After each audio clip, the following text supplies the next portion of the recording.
This channel does not promote any violent, harmful, or illegal activities. All content provided by this channel is meant for an educational purpose only. ওগুলো আমি হুজুরের ছেলে আমাকে মেরেছে মেরেছে মেরেছে সেটা বলা স্বভাব হবে কি?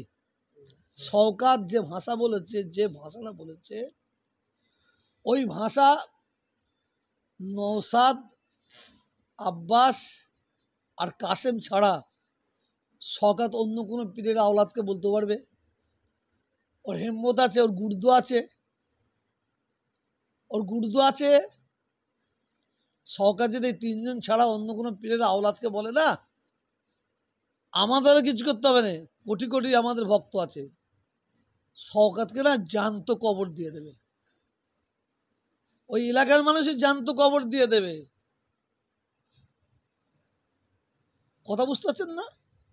কিন্তু শওকাত যে কথাটা বলেছে, শওকাত কেন, যে ভাষা ইউজ করেছে, ওই ভাষা যদি অন্য কেউ ইউজ করে পীরের আওলাদের ওপরে, তাকে জ্যান্ত কবর দিয়ে দেবে। কিন্তু শওকাতকে বলালো কে? বলালো কে?